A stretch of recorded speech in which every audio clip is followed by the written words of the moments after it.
پہلی تاثیر جو قرآن سے ملتی ہے، جس نے قرآن کو پڑھا، سمجھا، اس کے مطابق عمل کیا،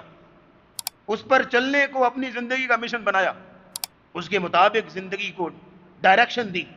پہلی تاثیر جو آنی چاہیے قرآن میں، سورہ بنی اسرائیل میں اللہ نے ذکر کیا، لوگوں یہ قرآن یہ اس بات کی طرف، اس چیز کی طرف، اس رستے کی طرف رہنمائی کرتا ہے جو سب سے زیادہ درست رستہ ہے۔ ہم مسلمانوں کو یہ بات سمجھنے میں دیر لگ گئی، ہم غلطی میں رہے کہ قرآن پر تاثیر کتاب ہے، ہمیں یہ بات ابھی تک سمجھ نہ آ سکی، اور ہم قرآن کی تاثیروں کو محسوس نہ کر پائے۔ قرآن پر تاثیر کتاب ہے، کئی تاثیریں ہیں، لیکن آج کے خطبہ جمعہ میں بتانا یہ چاہتا ہوں کہ ان تاثیروں کو ہم کیوں نہیں محسوس کر پا رہے، اور ہمیں کیوں دیر لگ گئی ان تاثیروں کو سمجھنے میں، محسوس کرنے میں، فیل کرنے میں۔ اگر یہاں پہ لسٹ رکھوں آپ کے سامنے کہ قرآن کی یہ تاثیر ہے، یہ اثر ہے، یہ امپریشن ہے، یہ تاثیر ہے، بڑی لسٹ ہے، لیکن اس کے لیے بڑا لمبا وقت درکار ہے۔ خلاصتاً چند ایک تاثیریں جو آپ کے سامنے رکھنا چاہوں گا کہ جن کے لیے اللہ نے قرآن کو نازل کیا تھا کہ میرے بندوں کو یہ تاثیر محسوس ہونی چاہیے، ان چیزوں کے لیے قرآن کو بھیج رہا ہوں۔ تو آئیے ایک ایک کر کے وہ آپ کے سامنے رکھتے ہیں، چند ایک، اور نہ صرف کہ وہ لسٹ رکھوں گا آپ کے سامنے، بلکہ قرآن سے، حدیث سے، صحابہ کی زندگیوں سے، سلف کی زندگیوں سے مثالیں کہ انہوں نے اس تاثیر کو کیسے قبول کیا اور ہم کہاں بھولے رہ گئے۔ پہلی تاثیر جو قرآن سے ملتی ہے، جس نے قرآن کو پڑھا، سمجھا، اس کے مطابق عمل کیا، اس پر چلنے کو اپنی زندگی کا مشن بنایا، اس کے مطابق زندگی کو ڈائریکشن دی، پہلی تاثیر جو آنی چاہیے قرآن میں، سورہ بنی اسرائیل میں اللہ نے ذکر کیا، ان ھذا القرآن، لوگوں یہ قرآن یہدی للتی ہی اقوم، یہ اس بات کی طرف، اس چیز کی طرف، اس رستے کی طرف رہنمائی کرتا ہے، ہی اقوم، جو سب سے زیادہ درست رستہ ہے،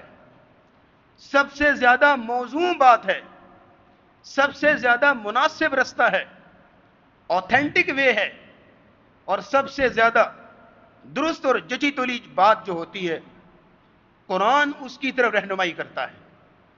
یہ کتاب ہدایت ہے، اس کی سب سے پہلی تاثیر ہدایت۔ قرآن پڑھ کے، سن کے، پڑھا کے، سنا کے، سب کچھ جان کے، حقیقت حال معلوم کر کے، مسلمانوں کے گھر میں پیدا ہو کے ساری زندگی ہدایت کا مزہ ہی نہ چکھا تو کیا حاصل کیا؟ قرآن پر تاثیر کتاب ہے تو کتاب ہدایت، یہ سیلف ڈسکوری کی بک ہے، تعمیر انسانیت کی کتاب ہے، تعمیر سیرت اور تعمیر کردار کی کتاب ہے۔ کسی نے اپنے آپ کو بنانا ہو، اپنے آپ کو ایکسلنس کے درجے پہ لے کے آنا ہو، خوبصورت زندگی دینی ہو اپنے آپ کو، اور ایک باکمال انسان بنانا ہو، تو قرآن سے بڑھ کے بھی کوئی سلیبس ہے؟ قرآن سے بڑھ کے بھی کوئی کتاب، کوئی نسخہ ہے؟ اس لیے فرمایا ان ھذا القرآن یہدی للتی ہی اقوم، قرآن پڑھا، قرآن سنا، ہدایت ملے گی۔ طفیل بن عمر الدوسی رضی اللہ تعالیٰ عنہ، یمن کے قریب ایک قبیلہ دوس، اس کے سردار تھے، بڑے فصیح و بلیغ تھے، سمجھدار اور پڑھے لکھے شاعر تھے، مکے میں آئے حج کرنے کے لیے۔ کفار مکہ نے رسول اللہ کے خلاف ایک کیمپین شروع کر رکھی تھی، جو بھی نیا بندہ مکے میں آتا خبردار کر دیتے محمد کے پاس نہ جانا، جو بھی اس کے پاس جاتا ہے اس کا ہو جاتا ہے، وہ اس پہ جادو کر دیتا ہے، اس نے بھائی بھائی سے جدا کر دیا، باپ بیٹے سے جدا کر دیا، تفرقہ پیدا کر دیا۔ طفیل کہتے ہیں مجھے اتنا ڈرایا گیا، میں نے ڈر کے مارے اپنے کانوں میں روئی دے لی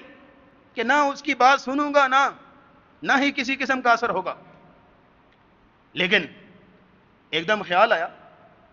میں پڑھا لکھا ہوں، سمجھدار ہوں، سردار ہوں ایک قبیلے کا، شاعر بھی ہوں، کلام کو جانتا ہوں، کلام کی نوک پلک کو سمجھتا ہوں، آخر مجھ پر میں دیکھ لوں گا کیا ہوگا۔ قریب گیا، رسول اکرم صلی اللہ علیہ وسلم صحن حرم میں قرآن مجید کی تلاوت کر رہے تھے، اور سورہ فصلت جس کو سورہ حامیم سجدہ بھی کہتے ہیں اس کی تلاوت کر رہے تھے۔ ارے تلاوت قرآن کی ہو اور قرآن کے الفاظ ہوں اور پڑھنے والے رسول اللہ ہوں، کیا آواز ہوگی، کیا لہجہ ہوگا، کیا انداز ہوگا، کیا ترنم ہوگا۔ تھوڑی تھوڑی ہلکی ہلکی آواز کانوں میں پڑی، روئی بھی تھی نا کانوں میں، آخر میں سنوں تو صحیح، روئی نکال کے پھینکی، قریب جا کے بیٹھے، سننا شروع کیا، ایک آیت کانوں سے ٹکرائی، دوسری تیسری، سنتے گئے، وہ کانوں سے ہوتی ہوتی جا کے دل پہ اثر کرنے لگی، اور وہیں پہ گرویدہ ہو گئے۔ کہا یہ کلام، یہ قرآن، یہ اتنا مقدس کلام، اور سنائیے میرے لیے کیا حکم ہے، اپنا مرید بنائیے۔ مسلمان ہو گئے، کلمہ پڑھا، توحید حاصل کی، رسول اللہ کی دعوت کو حاصل کیا، کہا میری قوم، میں اپنی قوم کا سردار ہوں، اس کے لیے بھی دعا کر دیجئے، میں جا کے اپنی قوم کو تبلیغ کروں گا۔ رسول اللہ نے ہاتھ اٹھا کے دعا کی، اللہم اہدی دوسن، اللہم اہدی دوسن، یا اللہ دوس قبیلے کو ہدایت دے دے۔ جا کے اپنی قوم کو دعوت دی،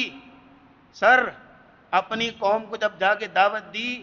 پوری قوم سمیت حضرت ابو ہریرہ رضی اللہ تعالیٰ عنہ کے مسلمان ہو گئے۔ ابو ہریرہ اسی قبیلے سے تھے، اور جا کے جب طفیل رضی اللہ عنہ کی دعوت سنی، اتنے متاثر ہوئے رسول اللہ کی آ کے صحبت میں، آپ کی شاگردی میں آگے ابو ہریرہ رضی اللہ تعالیٰ عنہ، پھر جو ہے عمر آپ کی شاگردی میں ہی گزاری۔ تو قرآن کی یہ تاثیر، قرآن سنا ہدایت مل گئی، ان ھذا القرآن یہدی للتی ہی اقوم، اس لیے اللہ نے فرمایا قد جاءکم من اللہ نور وکتاب مبین، لوگوں تمہارے پاس نور آ گیا، روشنی، اور کتاب مبین قرآن مجید آ گیا تمہارے پاس، یہدی بہ اللہ من اتبع رضوانہ، اللہ اس قرآن کے ذریعے سے ہدایت دیتا ہے سبل السلام، کس کی طرف، سلامتی کے رستے کی طرف، ہدایت کی طرف، جنت کی طرف، صراط مستقیم کی طرف، اس قرآن کے ذریعے سے اللہ رب العزت ہدایت دیتا ہے۔